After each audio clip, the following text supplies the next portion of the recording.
સલામવાલેકુમ મિત્રો, નમસ્કાર. આજે ભાવનગર જિલ્લાના ઉમરાળા એટલે પ્રોપર ઉમરાળા એક પ્રેરણાદાયક વાત એક મારી સાથે એક ઉમરાળાના સન કે સાલોદ પરિવાર હાજી ગાજીભાઈ ઇસ્માલભાઈ એમના સન હાજી મહેબૂબભાઈ સાલોદ સૌરાષ્ટ્ર ટ્રેડિંગ અસલમભાઈ એમનો ભત્રીજા અત્યારે મારી સાથે છે અને 2 દિવસ પહેલાં તેઓને MBBSની સનદ પણ મળી છે.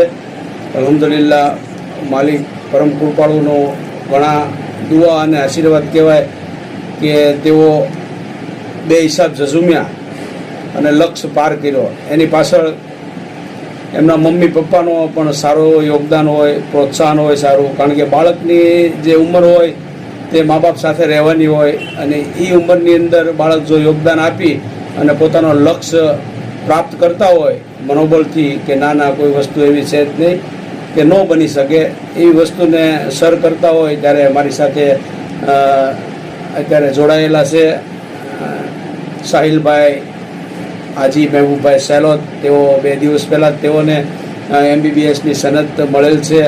તો આપણે તેની સાથે સંવાદ કરવી, શું કઈ રીતે તેને ડિગ્રી પ્રાપ્ત થઈ, કેટલા ઝઝુમ્યા અને લોકોને પ્રેરણા, બાળકો જે અત્યારે હાલ અભ્યાસ કરે છે તો તેને માટે પણ એક મનોબળ પૂરું પાડે એમની ફીસથી એમની જે વાત કરવી તો આપણે સાંભળવી. સાહિલભાઈ, ખરીદમાં સાહિલભાઈ, શું તમે ક્યારે તમારી ડિગ્રી તમને આપવામાં આવી? પરમ દિવસે જરાક જોરથી બોલજો. પરમ દિવસે ગાંધીનગર પ્રોગ્રામ રાખ્યો હતો, ત્યાં અમને ડિગ્રી આપવામાં આવી. વાલીએ મારા મમ્મી પપ્પા આવ્યા હતા, કાકા આવ્યા હતા, કાકાનો છોકરો બી આવ્યો હતો અને ડિગ્રી આપી અમને. અને સરસ, તમે અત્યારે MBBSનું માનો કે પૂર્ણ કર્યું, તમને સનદ મળી. હવે પછી તમે જ્યાં કાંઈ ગામ હોય ત્યાં તમે જોઈન્ટ થશો પ્રેક્ટિસ માટે. તો 1 વર્ષ દરમિયાન તો તમે એની અંદર કેટલા ઝઝુમ્યા, તો કેટલું ઇઝી લાગ્યું?